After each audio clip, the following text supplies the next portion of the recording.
Hi, today I'll be doing a drum tutorial for Faithfulness by Hillsong Worship and 4/4 timing. Let's go ahead and get started.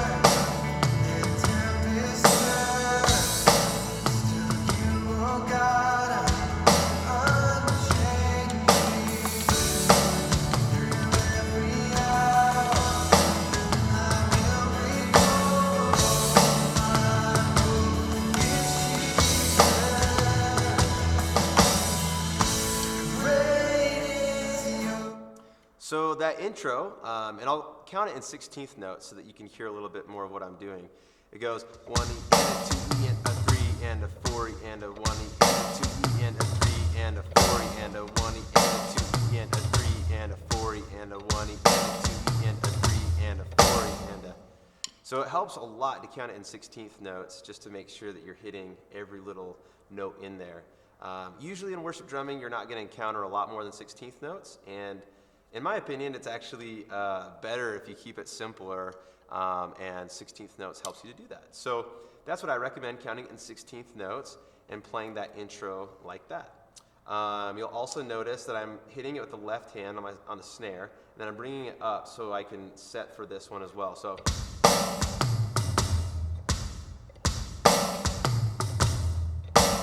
And so when you're playing drums, I really recommend thinking through your fills and setting yourself up so that you're not crossing sticks unnecessarily or doing things that's going to make it really complicated for you.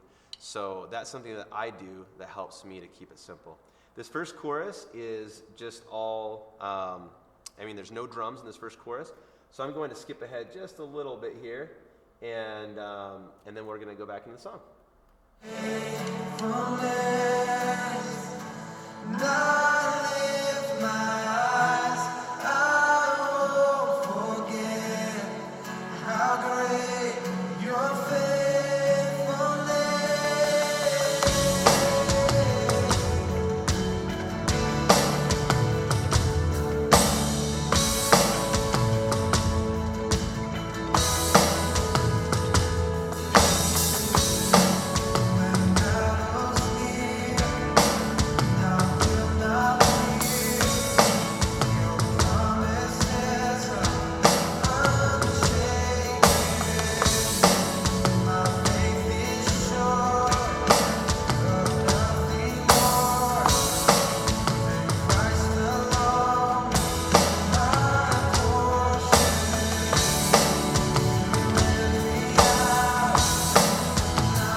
So that verse is pretty much the exact same thing as the intro.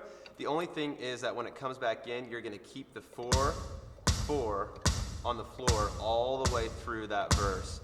The other thing that you can do if you want is you can bring in the snare halfway through that verse. So the beginning is...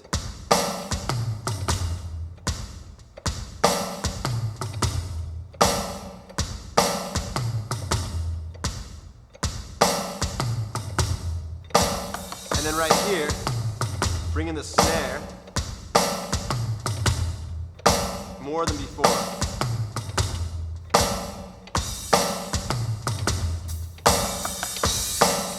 So you can do that halfway through that verse if you feel like that would kind of help the song with the drums and kind of your artistry as an artist, bringing that in a little bit sooner. I like that because it kind of adds some strength to the song, and the song is all about God's faithfulness. So I played it both ways for you, once with less during the recording and once with more for that. So hopefully that's helpful. Let's move into the chorus.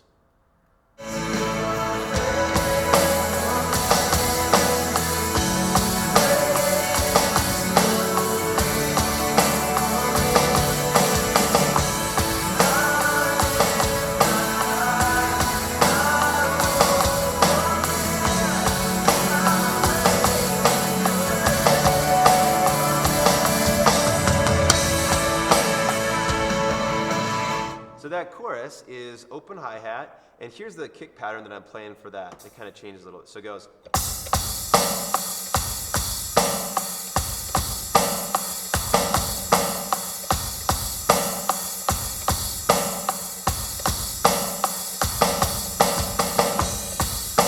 And it just repeats that throughout the chorus. Let's jump into the instrumental and see what happens there.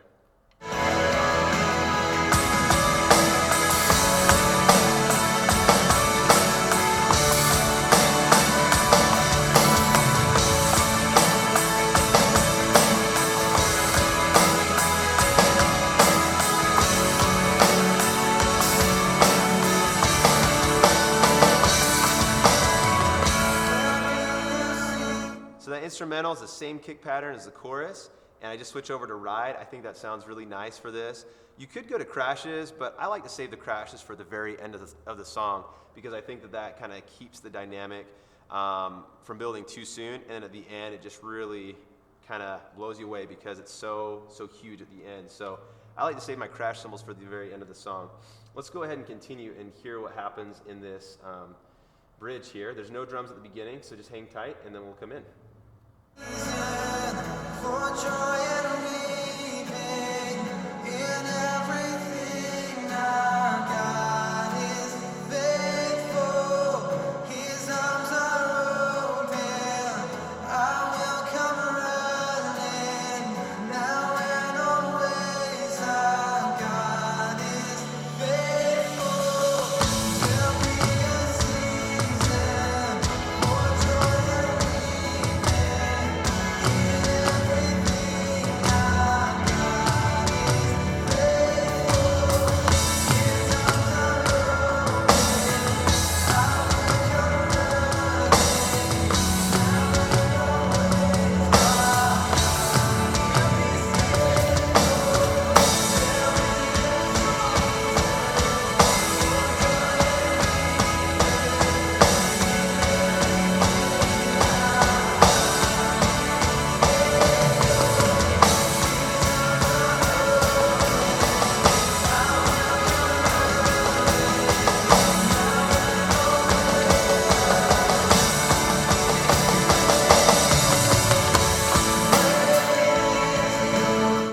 So that bridge is pretty simple. It's silent for the first little bit there.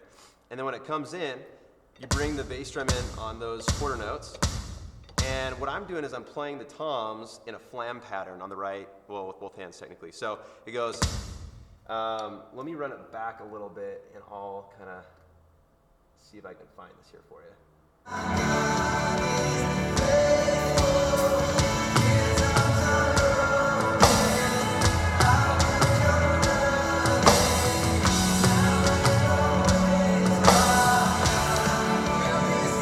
So that's the pattern I play. I'm going.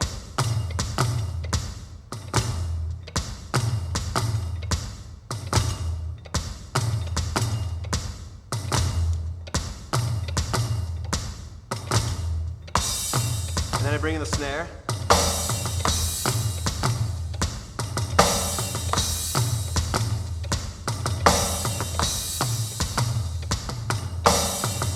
And I start building it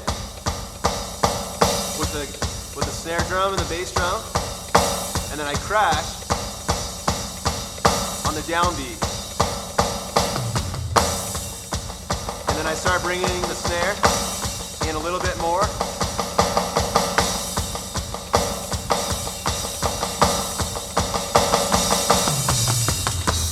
And then we're back into the final choruses. So you can hear how I'm just keeping on that ride and that bass drum. The bass drum beat doesn't really change as far as the tempo goes, but I'm keeping that ride going. The snare drum does change. It starts going faster to eighth notes, and then I start mimicking that more with the right hand on the ride as I build. And then that last fill just gets really huge, so you can just walk that down on the toms, and you're back in for the final choruses. The choruses are the same as before, except for this time I'm using more crashes than before. So I'll just play you a couple examples, and then I'll play the last little fill of the song with the, I'll explain it when I get there. Let's go ahead and jump back in.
So you can see that the ending of that song, they do something a little bit different with the snare pattern. And I was on the crash over here, which is the highest point of my drum set.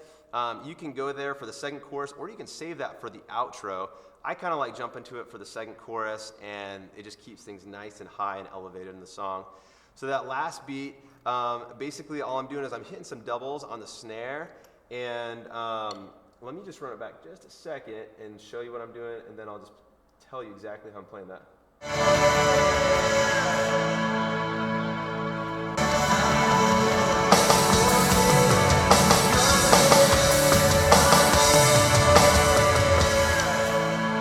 So as you can hear there, I'm using it like...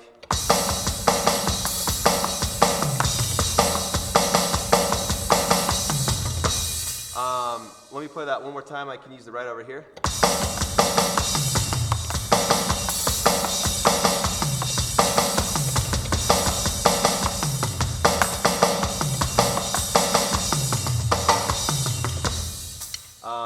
So that's an example of what you can play for the end of the song. Usually want to keep things nice and clean as a drummer, but this is one opportunity that you have to get a little bit more wild. So have fun with that. Hopefully this was helpful for you today. I'm looking forward to seeing you again next time. Take care.